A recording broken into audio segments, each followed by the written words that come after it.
보나 이 세상에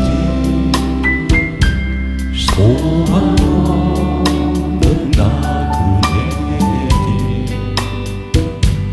방황하고 헤매이며 정처 없이 살아왔네. 의지할 곳 없는 이모 위로받고 살펴봐서 세상 두고 따라가 모든 것을 다 이루네. 무거운지 부해지고 쉴 곳 없어 헤쳐도 쓰러지고 넘어져도 위로할 자 내겐 없었네. 세상에서 버림받고 귀한 세월 방황하다 아버지를 만났을 때 죄인임을 깨달았네. 눈물로써 회개하고 아버지의 품에 안기어 죄악으로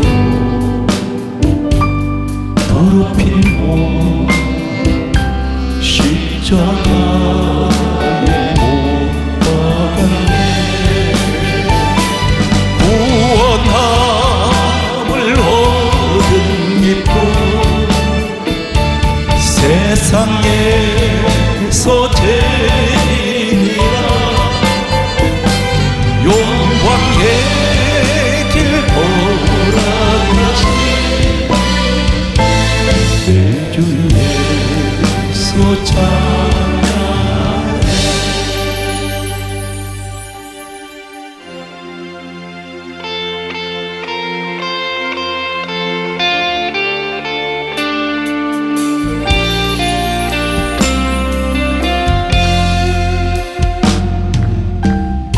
발걸음은 언제나 주를 향해 걸었으나 나의 맘과 부르기는 세상을 향하였네. 주님이 살겠다고 맹세한 나의 고백 바람결에 날리고 흩어져 버렸네. 두 손 듭니다. 나의 주여 이 죄인 용서하소서.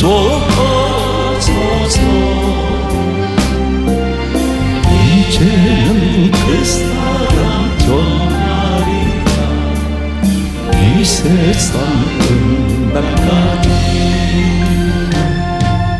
불순종한 내 모습을 생각하지 않고서 괴로울 때 세상 말을 원망하며 살았네.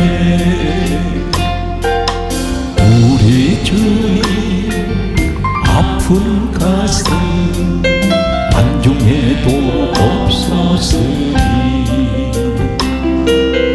먼 길 떠나 가는 발길 무겁고 괴로웠네. 나의 주여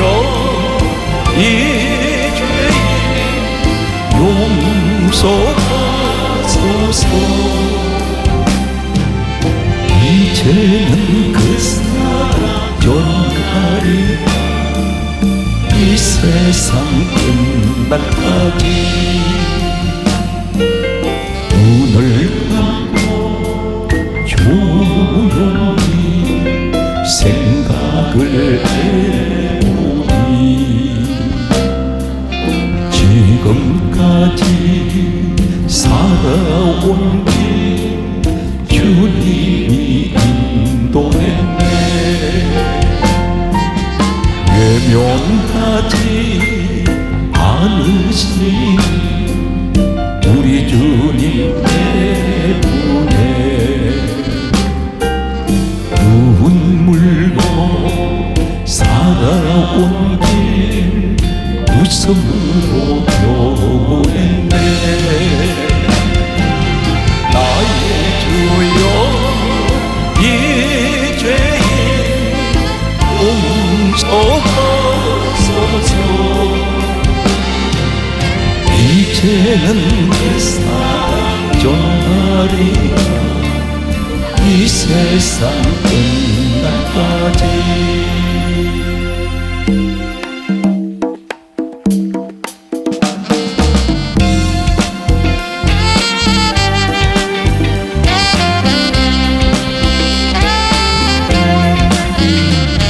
여호와 나의 목자 오늘 푸르른 조장 위에 나의 의신 선한 목자 오 나의 목자여.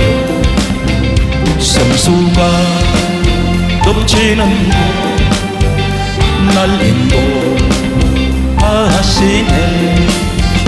내 영혼 소생하는 자기 위에 의의 길 인도하니 골짜기 두려움없네. 선한 목자 오 나의 목자여. 생수가 넘치는 곳 날 인도하시네. 주님의 지팡이가 아니 안에 나를 주께서 원수 앞에 상으로 베푸시네. 선한 목자 오 나의 목자여. 생수가 넘치는 곳 날 인도하시네. 기름을 머리 위에 바르시는 주님 평생의 선하심과 인자함 따르니 선한 목자 오 나의 목자여. 생수가 넘치는 곳 날 인도하시네. 목마른 사슴이 시내 물차들 나의 주님이 죄인을 찾으셨도다. 양을 위해 생명 바친 목자의 주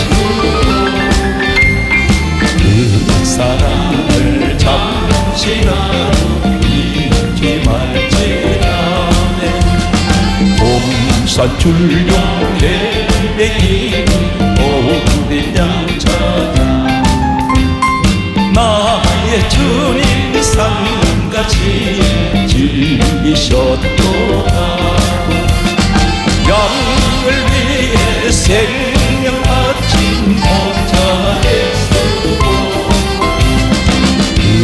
사랑을 잠시라도 잊지 말지라. 양박은 아홉 마리 그보다도 기린 한 마리랑 사랑했도다. 양을 위해 생명 바친 목자 예수, 사랑을 잠시라도 잊지 말지라. 오저는 우리 양의 그 소리 알고 참다운 목자 용서 양이 알도다. 양을 위해 생명 바친 목자 사랑을 잠시라도 잊지 말지라. 기선 드시고 어린 목자 내주 예수 이 몸 부으사 푸른 종전 물가로 인도하사. 주여 양을 위해 생명 바친 목자 사랑을 잠시라도 잊지 말지라.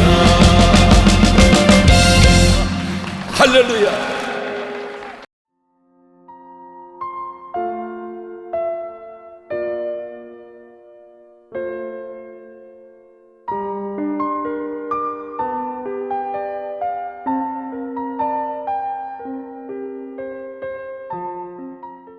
오늘 여러분에게 인생에 묶인 문제들, 인생 모든 문제가 오늘 하나님께서 해결해 주시는 방법이 말씀 속에 있습니다.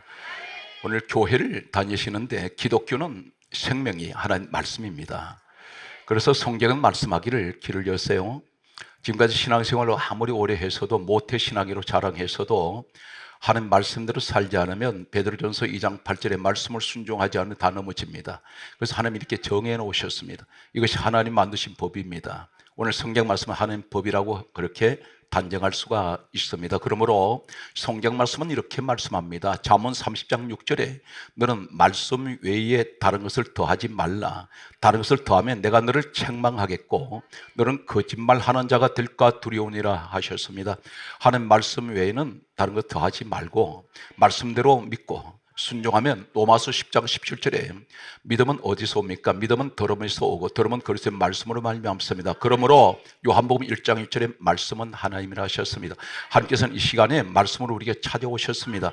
천지 창조는 하나님께서 말씀으로 지은 것을 믿습니까? 그렇다면 그 말씀이 오늘 또 이 말씀에게 들려질 때에 죽은 것들이 살아나고 병든 것들이 치료받으며 막힌 것이 열려져 버리는 나사로가 있습니다. 나사로가 죽었는데 무덤에서 썩은 냄새가 난다고 말할지라도 예수님께서는 무덤물을 굴려내라 말씀하시면서 밖에서 하실 말씀이 나사로야 나오라 말씀하실 때 그분이 누구십니까? 빌립보서 2장 6절에 근본 하나님 본체 되시는 분이 우리 예수님이십니다.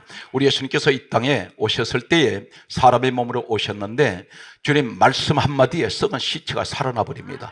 바로 이 현장이 그 현장 되시기 바랍니다. 여러분 가정에 썩은 것이 무엇이 있습니까? 왜 절망합니까? 내 힘으로 할 수 없습니다. 성경 말씀합니다. 스가랴 4장 6절에서 말씀하시기를 이는 힘으로 되지 아니하면 능으로 되지 아니하고 오직 나의 영 나의 신으로 되느니라. 오늘 사랑하는 성도 여러분 범사위에 오늘 말씀을 듣고 있으면 그 말씀 듣는 가운데 기적은 일어납니다. 그래서 요한복음 1장 1절의 말씀은 하나님이라고 말씀하셨고 요한복음 1장 14절에 우리 이 땅에 오신 예수님이 누구십니까? 말씀이 육신이 되어 우리 가운데 오신 분이 예수 그리스도라 말씀합니다. 성령이 어디 계십니까? 사도행전 10장 44절에 성령께서는 말씀 듣는 사람에게 내려오십니다. 그러므로 에베소서 6장 17절에 말씀하시기를 성령의 금 하나님 말씀을 가져라. 여러분 세상 환경 보면서 교회 다니지 말고 중요한 것은 건물이 중요한 것 아닙니다. 그 건물이 나를 구원시키는 것도 아니고 사람이 수천 명 수만 명 모였다는 것이 교회에 그렇게 많이 모였다는 것이 나하고 아무 상관없습니다. 구원은 1대1입니다. 내가 예수를 믿어야 구원을 받고 예수를 믿어야 천국 갑니다. 그러므로 중요한 것은 가장 하나님 기뻐하시는 교회는 하나님 말씀이 살아있는 교회. 그것이 생명이 있습니다. 오늘 성경 말씀을 여러분에게 소개하겠습니다. 전 성경은 66권은 누구를 이야기하고 있을까요? 많은 내용들이 기록되어 있습니다. 수많은 사람들이 성경에 기록된 인물들, 수많은 사건들, 이 내용들이 도대체 무슨 내용입니까? 지금까지 교회 생활을 수십 년 해서도 전혀 눈뜬 장님이 되어서 아무것도 모르고 있습니다. 수박 그달기 신앙생활 하신 분들이 계실지 모릅니다. 소개하겠습니다. 성경 말씀은 이렇게 강조합니다. 예수님께서 이 땅에 오셨을 때는 참고로 말씀드리겠습니다. 아무리 말씀을 드려도 그 말씀을 강조해도 금방 듣고 잊어버린 사람이 있습니다. 그런데 오늘 말씀을 명심하시기 바랍니다.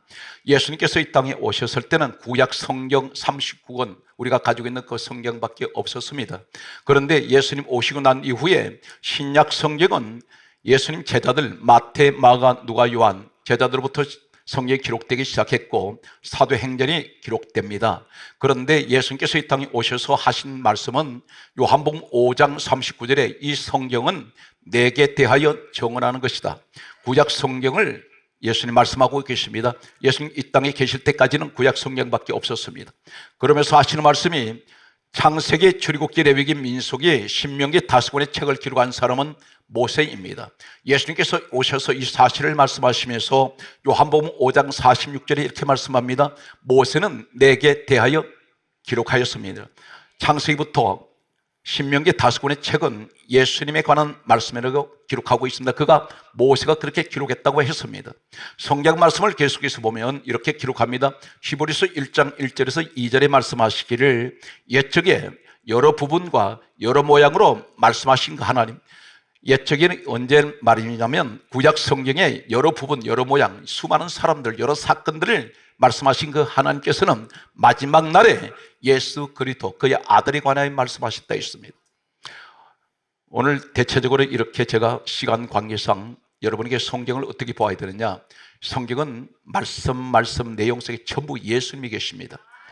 오늘 홍해바다 사건은 예수 십자가 사건을 말씀합니다. 구체적으로 소개를 하겠습니다. 창세기 3장 15절에 에덴 동산에서 아담 하와가 있었습니다. 그런데 창세기 3장 1절에 뱀이 에덴 동산에 나타났습니다. 이 뱀을 가리켜 계시록 12장 9절은 옛뱀 곧 마귀라고도 하고 사단이라고 하는 온천을 꿰는 자가 있습니다. 하와에게 먼저 접근했습니다. 그래서 선악과를 먹게 만들게 됩니다. 선악과를 먹었던 결과는 예수님께서 이 땅에 오시기 전 에덴 동산에서 하나님께서 이미 십자가 사건을 말씀하셨습니다. 창세기 3장 15절에 말씀하시기를 뱀, 다시 말해서 마귀 사단에게 하시는 말씀이 여자의 후손이 너 머리를 상하게 할 것이라. 여자의 후손은 이 땅에 오실 예수 그리스도를 말씀하십니다. 에덴 동산에서 이미 하나님께서는 이 땅에 하나님의 아들 예수 그리스도가 오실 것을 이미 뱀에게 예언하셨습니다. 성경 말씀은 계속해서 이렇게 말씀합니다. 창세기 3장 15절에 뱀에게 하시는 말씀이 여자의 후손은 너 머리를 상하게 할 것이라. 너는 그의 발꿈치를 상하게 할 것이라. 여자의 후손, 여기서 한 가지를 참고합니다. 동정녀 탄생을 부정하는 사람들이 있습니다. 그런데 이 사실에서 한 가지만 언급을 하겠습니다.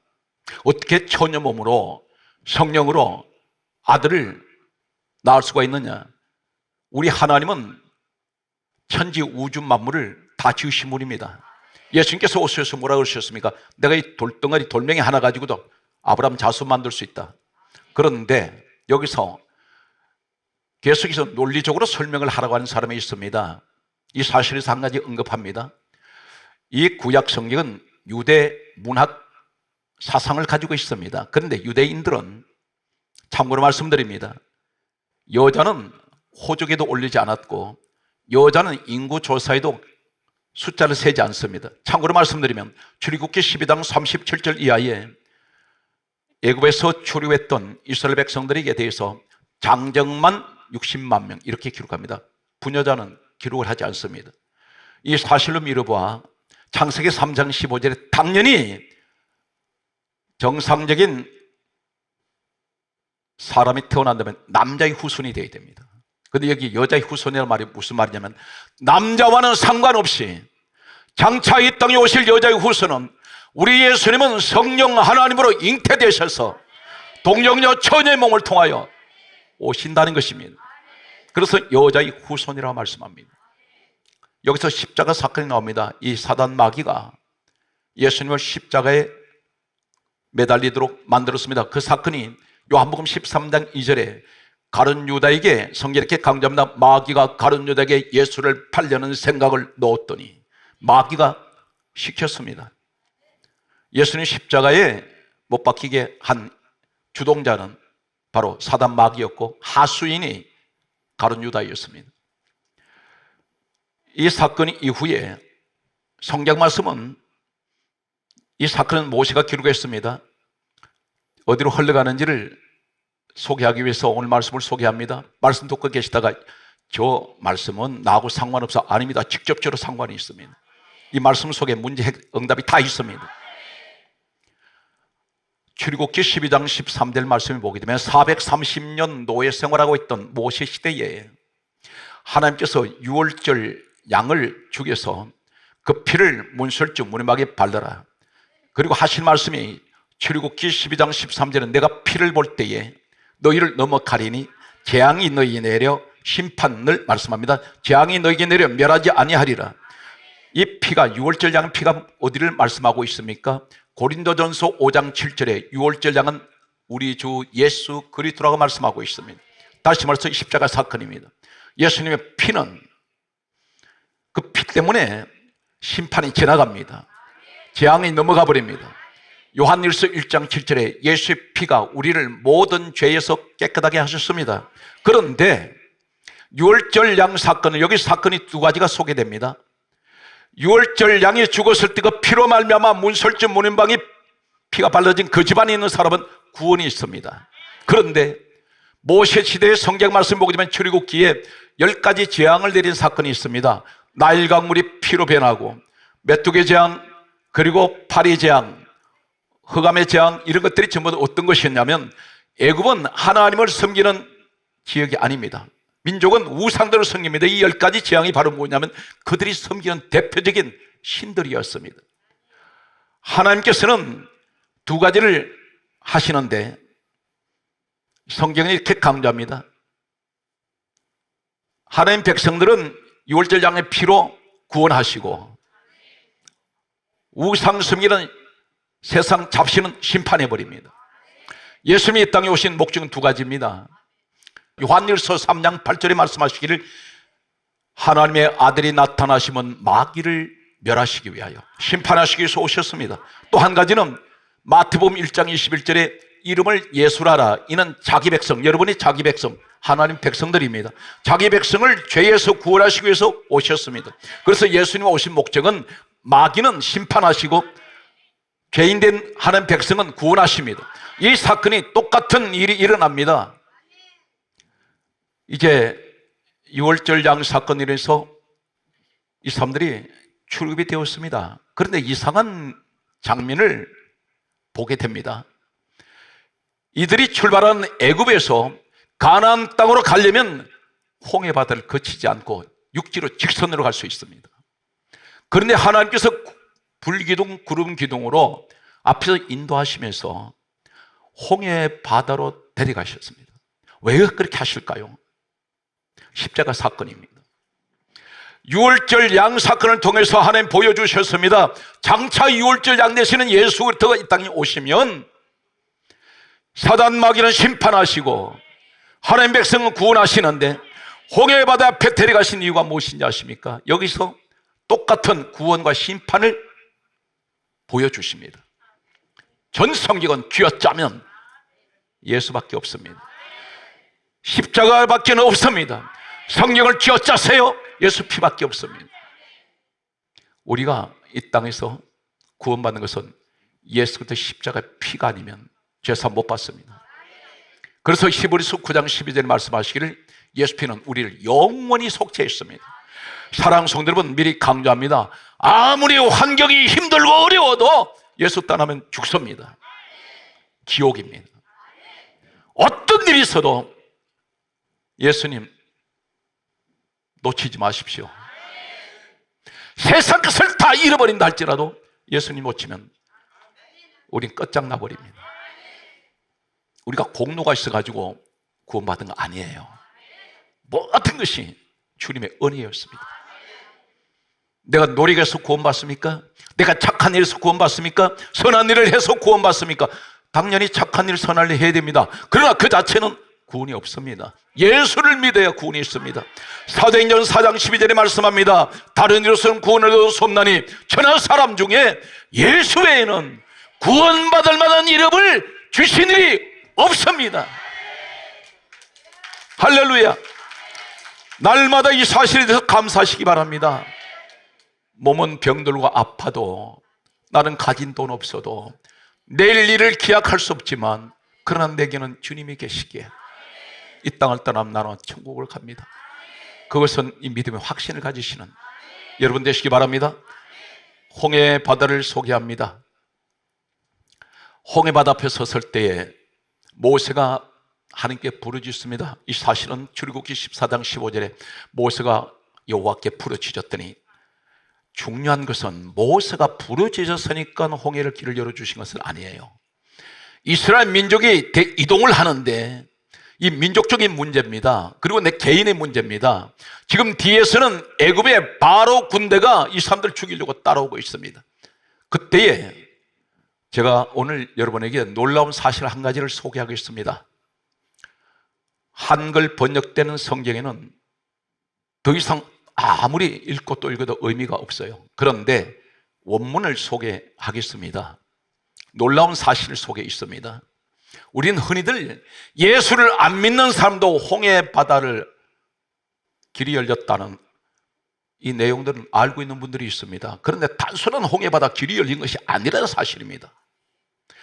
어떤 분은 말합니다. 하나님 능력이 있어서 홍해 바다 길을 만드셨습니다. 바다의 길 만들었습니다. 그런 이야기 하시려고 홍해 바다 길을 만드신 건 아니에요.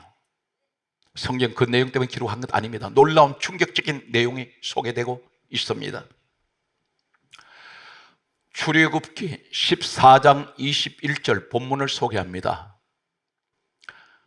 홍해 바다 앞에 섰을 때에 성경은 이렇게 강조합니다. 성경 누가 기록했나요? 이사야 34장 16절에 하나님께서 입으로 명령을 하셨습니다. 그래서 기록은 사람이 했습니다. 디모데후서 3장 16절에는 모든 성경은 하나님의 감동으로 기록이 되었습니다. 하나님께서 기록하셨습니다. 이 성경 말씀 한 구절 한 구절 한 단어 속에는 하나님의 생각이 있고 하나님의 뜻이 계세요. 그런데 그 내용 속에 성경 뭐라고 기록하냐면 출애굽기 14장 21절에 이렇게 말씀합니다. 바닷물이 갈라져. 이 갈라져. 따라서 갈라져. 이 말은 히브리어 원문에는 바카입니다. 따라서 바카. 이 바카란 말이 홍해바다 물이 갈라져. 이 갈라져란 말이 바카입니다. 그런데 이 바다를 가르셔서요 두 토막 내버립니다. 바다를 찢어버립니다. 바다를 쪼개버립니다. 왜 육지로 갈 수 있는데 바다를 토막 냅니까? 이 바다에 무엇이 있단 말입니다. 이사야 27장 1절에 보았더니 바다 속에 누가 있냐면 뱀이 있습니다. 거대한 리워 야단이라는 이사야 27장 1절에 거대한 뱀이 물속에 바다 속에 있는데 거기 용이 있다고 있습니다. 이사야 27장 1절에는 거대한 뱀 리워 야단 용이라고 했습니다. 한 가지 무속인들이 용왕제를 지낼 때 바다에서 지냅니다. 이 사람들은 동서양을 막론하고 바다에 용이 있다고 그들은 믿고 있습니다. 서양에는 드래곤이라고 부릅니다. 그런데 이 바다에 뱀이 있고 용이 있는데 성경은 놀랍게도 이렇게 강조합니다. 요한계시록 12장 9절에 이 뱀을 가리켜 용이라고 말하면서 마귀 사단이라고 말씀합니다. 그렇다면 바다에 뱀이 지배하고 있습니다. 바다에 용이 지배하고 있습니다. 그런데 하나님이 바다를 갈라버립니다. 토막내버립니다. 이 바다를 가리켜 마치 이 세상은 바다와 같습니다. 사단마귀 온통 온 세상은 사단마귀가 죄로 지배하고 있습니다. 온통 죄로 덮어버렸습니다. 그런데 만약에 하나님께서 바다를 두 토막 내듯이 세상을 갈라서 거기에 구원의 길을 만드세요. 이 길은 하나님이 만든 길입니다. 이 길은 구원의 길입니다. 이 길은 하나님만이 한 능력의 길입니다. 이 길은 생명의 길입니다. 이 길은 소망의 길이에요. 이 길은 축복의 길입니다. 그렇다면 이 의미가 어떤 것일까요? 단순하게 출애굽기 14장 21절에 물을 갈라져, 이 갈라져 박하라는 이 말이 8가지만 시간 관계상 원어를 소개합니다. 똑같은 박하, 이 히브리어 원문이 구약 성경에 놀라운 사실들이 기록되어 있습니다. 전혀 상상하지 못한 내용들이 히브리어를 하나님께서 원문으로 사용하신 놀라운 뜻이 계셨습니다. 열왕기하 25장 4절에 따라서요, 파괴하다, 이 말이 박합니다. 갈라져, 이 말은 홍해바다를 가로챈다 하는 이 말씀이 파괴하다입니다. 다시 말씀, 무슨 말씀입니까? 뱀이 지배하는, 용이 지배하는 바다에 있는 이곳에 하나님께서 마귀 사단을 의미하는 뱀과 용, 계시록 12장 9절에 마귀라고 하고 사단이라고 하는 원천을 꿰는 자, 원수마귀, 뱀, 용 지배하는 바다를 파괴시켜 버리세요. 이 사건이 바로 뭐냐면 예수님이 이 땅에 오시면 사단마귀는 박살나버립니다. 사단마귀 지배하는 세상 파괴됩니다. 두 번째가 역대하 25장 12절 말씀을 보면 따라서요, 부서지다, 이 말이 박하예요. 출애굽기 14장 21절에 물을 갈라져, 이 말씀은 박하, 이 말이 똑같은 그 원어가 열왕기 25장 4절에 파괴하다, 그리고 역대하 25장 12절에 부서지다. 하나님께서 십자가 사건을 통해서 완전히 사단 마귀 세계를 부숴버립니다. 이것이 갈라져와 똑같은 박하입니다. 세 번째, 역대하 32장 1절 말씀 보게 되면 따라서요, 점령하다, 점령하다, 이 말씀이 박합니다. 홍해 바다를 두 토막 내버리는 것은, 쪼개버리는 것은 하나님께서 바다를 점령하신 거예요. 누구를 점령합니까? 사탄마귀의 세계를 점령하신 것입니다. 이 사실 믿습니까? 심판을 의미합니다. 그렇다면 과연 예수 십자가 사건하고 어떤 이 홍해바다 길이 관련이 있을까? 계속되는 말씀을 소개합니다. 네 번째, 이 박하라는 출애굽기 14장 21절에 물이 갈라져 이 박하가 똑같은 히브리 원문이 어디에 사용되냐면 시편 141편 7절 말씀에 보게 되면 따라서요, 부스러뜨리다, 이 말씀 박살내다 뜻입니다. 부스러뜨리다, 가루를 만들어버립니다. 예수님 십자가 사건, 그래서 예수님께서 말씀하십니다. 십자가 마지막 운명하실 때 두 가지 목적 때문에 오신 우리 주님께서 하시는 말씀이, 십자가에서 운명하실 때 마지막 하시는 말씀이 요한복음 19장 30절에 내가 다 이루었다, 그리고 운명하셨어요. 오늘 성경 말씀은 5번째를 소개하겠습니다. 오늘 놀라운 은혜가 여러분과 함께 하시기 바랍니다. 성경 말씀은 이렇게 기록하고 있습니다. 전도서 10장 9절 말씀에 보게 되면 크게 따라서요, 쪼개다, 쪼개버린다는 겁니다. 마귀의 세계를 쪼개버립니다. 이것이 박하예요. 놀라운 내용들이 들어있습니다. 성경 말씀은 이사야 7장 6절 말씀 보게 되면 크게 따라서요, 무너뜨리다, 사탄의 세계를 무너뜨려버립니다. 할렐루야. 이것이 6번째 박하의 의미를 말씀하고 있습니다.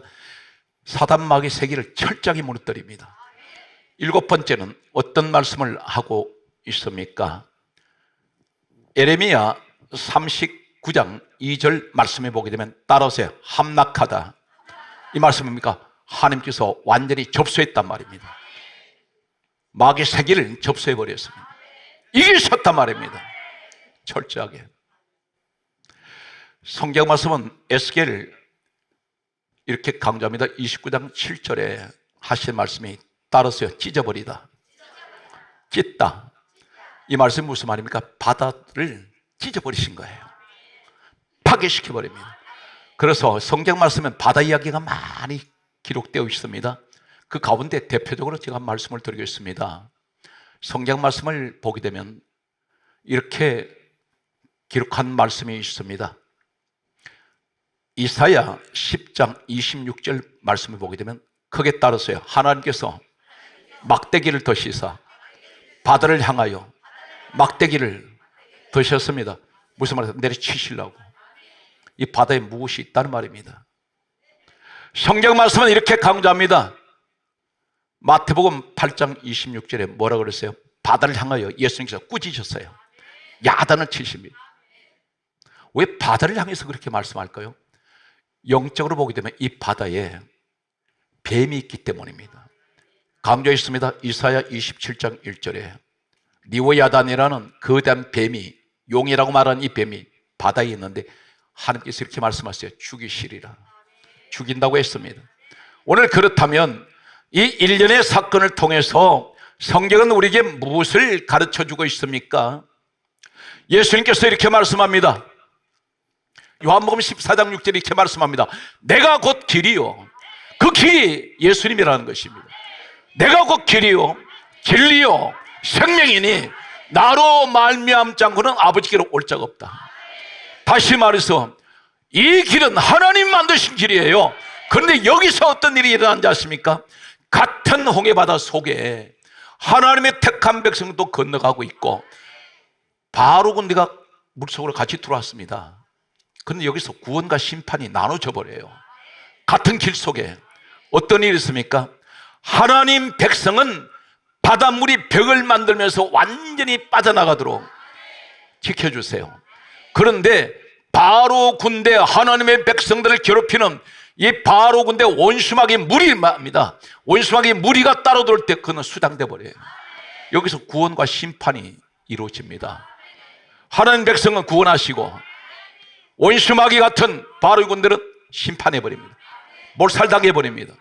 이것이 예수님 십자가 사건은 두 가지를 이루었어요. 창세기 3장 15절부터 계속해서 예언하셨던 그 사건은 이루어집니다. 오늘 이 사실 믿습니까? 오늘 성경 말씀은 이렇게 강조합니다. 그렇다면 예수님이 이 땅에 오셨을 때 무리를 거르신 사건이 있습니다.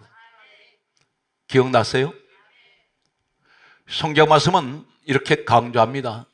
마태복음 14장 25절에 예수님께서 풍랑이는 바다 위를 걸으셨습니다. 걸으셨을 때에 오늘 이사야 27장 1절 보면 바다 속에 뱀이 있고 거대한 용이 있는데 예수님이 무리를 걸으셨다는 뭘 말합니까? 물속에 있는 뱀을 밟으셨다는 겁니다. 원어는 짓밟았다 되어 있습니다. 밟고 계세요. 뱀을 밟으시고 용을 밟습니다. 이 사실 믿습니까? 그렇다면 여러분이 지금 어떤 물인지 아십니까? 이 세상은 마치 바다와 같습니다. 왜 그런지 아십니까? 바다는 잠시도 고요하지 않습니다. 크고 작은 파도가 늘 일렁거립니다. 여기에 예수님 바다 위를 걸어오실 때 거기에 누가 있었냐면 캄캄한 흑암 중에 밤은 깊어가는데 예수님이 택한 제자들이 배를 타고 바다에 지금 바다를 지나가고 있습니다. 풍랑으로 인해서 배가 뒤집힐 것 같습니다. 바로 이 사건이 누군지 아십니까? 여러분들이, 나와 여러분이 이 바다 같은 세상에 작은 조각배 같은 우리 가정이 거기 있습니다. 그런데 뒤집힐 것 같아요. 늘 흔들거립니다. 늘 불안정합니다. 늘 염려가 되고 불안합니다. 두렵습니다. 풍랑이는 바다에 이 제자들이 바로 서 있지도 못합니다. 어지러워서 현기증이 나고 배는 흔들리는데 바로 설 수가 없습니다. 우리 가정이 바로 서 있지를 못합니다. 늘 흔들거립니다. 내 인생이 흔들거립니다. 사업장이 흔들거립니다. 직장이 흔들거립니다. 내 자녀가 흔들거립니다. 늘 인생은 우왕좌왕합니다. 그런데 이 칠흑같이 어두운 이 밤에 성경이 이렇게 강조합니다. 마태복음 14장 24절에 보면 제자들이 타고 있는 이 배에서 사우성을 지릅니다. 살려달라고 소리 지릅니다. 그런데 망망대해에 캄캄한 밤에 이 바다 한가운데 아무도 나를 도와줄 자가 없어요. 이것이 바로 이 세상의 모습이라는 겁니다. 계속 출렁거립니다. 집채만한 파도가 배로 몰려 들어가고 덮습니다. 그런데 한 가지 기억하십시오. 예수의 삶은 어떤 사람인지 아십니까? 나는 살려달라고 소리 지르고 나는 늘 불안하고 두려운 염려 가운데 있는데 나는 몰랐는데 주님이 나를 구원하시려고 걸어오시고 계셨습니다. 이 시간이 그렇습니다. 나는 모르고 있어요. 예수님 나 도와주시려고 지금 나한테 오시는데 마태복음 14장 24절 이하에 그 사건이 기록되어 있습니다. 제자들은 뭐라고 그랬습니까? 유령이라고 했습니다. 주님을 알아보지 못합니다. 예수님은 내가 물에 빠져 죽을 것 같은데, 배가 뒤집힐 것 같은데, 내가 저기 하나님 침몰할 것 같은데, 내가 물에 빠져 죽을 것 같은데, 이 바다는 세상을 의미합니다. 그런데 주님은 내가 모르고 있는데 주님 오고 계셨어요. 뭐라고 말씀한지 아십니까? 마태복음 14장 27절에 크게 따라서요. 안심하라. 나니 두려워 말라. 이 사실 믿습니까? 첫마디가 뭐라고 그러세요? 안심해. 나니라는 이 말씀이 무슨 말씀인지 아십니까? 나니 이 말씀은 내가 하나님이야. 두려워하지 마라. 크게 따르세요. 안심하라. 나니 두려워하지 마라. 오늘 이 자리에 우리 하나님께서 여러분을 도우시려고, 나는 모르고 있는데 환난 많은 내 가정에, 내 인생의 삶 속에 주님은 이 시간 나를 위해서, 나를 도와주시기 위해서 이 시간 오고 계신 것을 믿습니까? 오늘 이 믿음대로 놀라운 기적이 일어나는 여러분이 그 주인공이 되시기를 주의 이름으로 축복합니다. 하나님의 말씀을 믿으세요. 안심하라고 했지 않습니까? 두려워하지 말라 그랬지 않습니까? 믿습니까? 오늘 여기에서 29절 말씀을 소개합니다. 마태복음 14장 29절에 베드로가 배에서 예수님 걸어오시는 걸 보고 하는 말이, 주시오던 나로 명하사 나도 물 위로 걷게 해주세요. 그때 주님께서 오라고 말씀합니다. 물 위로 걸었습니다. 언제 걸었습니까? 예수님 바라볼 때. 한 가지 기억하세요. 예수님이 바다를 밟고 계신 건 이사야 27장 1절에 뱀, 용이 바다에 있는데 영적으로는 예수님이 이 뱀과 용을 마귀 사단 밟고 계시는데 주님 바라보면 나도 밟습니다. 여러분, 내 몸에 병이, 우상이 된 사람이 있어요. 이것을 무시해버려야 돼요. 한 가지 기억하세요. 마귀 사단은 말입니다. 내가 어디에 관심을 두고 있느냐, 여기에 관심을 둡니다. 병이 들었으면 우리 주님 치료해 주실 거야. 그다음 믿음으로 확신하세요. 그러면 원수 마귀가 떨어져 버려요. 그것이 믿음이에요. 염려하지 말라 했지 않습니까? 그런데 베드로가 언제 물에 빠진지 아십니까? 바람을 보았다는 것입니다. 이 바람은 환경을 보는 거예요. 여러분, 환경 들여다보면 예수님 보이지 않습니다. 문제 만나면 예수님만 바라보면 환경이 무섭지가 않아요. 문제가 문제를 안 보여. 예수님께 가려져 버려요. 우리 주님은 크게 보이시고 문제는 아주 작게 보여요. 그런데 똑같은 시각으로 어디를 먼저 보느냐면 문제를 보니까 예수님이 가려져서 안 보여요. 문제가 너무 크게 보여. 따라서 예수님을 바라보면 문제가 보이지 않습니다. 예수님께서 바람을 보는 이 베드로에게 뭐라고 했습니까? 이 믿음이 적은 자야. 여러분, 환경을 자꾸 보는 사람 믿음이 적은 자입니다. 주님을 바라보십시오. 히브리서 12장 2절에 믿음의 주여 온전하게 하시는 예수를 바라보자. 주님을 바라보는 여러분 되시기 바랍니다. 반드시 기적은 일어납니다. 한 가지 기억하세요. 오늘 나는 왜 이렇게 몸이 아픈데 치료가 안 될까? 한 가지 기억하시기 바랍니다. 여러분 주변에 암덩어리 없어지는 사람이 있어요. 병이 치료된 사람 많습니다. 근데 내게도 그 기회가 찾아오고 있다는 겁니다. 이 사실 믿습니까? 단 한 가지 믿음을 가지세요. 주님이 나를 고쳐주실 것이다. 이 다윗의 신앙 고백이 얼마나 위대한지 아십니까? 사도행전 13장 22절에 다윗을 가리켜 유일하게 이 사람에게만 하나님 하신 말씀이 있습니다. 내가 다윗을 만나니 내 마음에 맞는 사람이다. 내가 내 뜻을 다 이루리라. 이 다윗이 고백했던 하나님의 마음에 맞는 사람이 했던 이 다윗은 어떤 사람이 아십니까? 시편의 말씀을 보게 되면 내가 사망의 엄침한 골짜기를 다닐지라도 해를 두려워하지 않습니다. 이 사망의 엄침한 골짜기 뭡니까? 죽음의 골짜기. 우리가 최악의 상황은 죽음입니다. 그런데 죽음의 골짜기에서 나는 절대 해를 두려워하지 않습니다. 왜 그렇습니까? 주께서 나와 함께 하심을 나는 믿습니다. 할렐루야. 오늘 주님은 우리와 함께 하세요.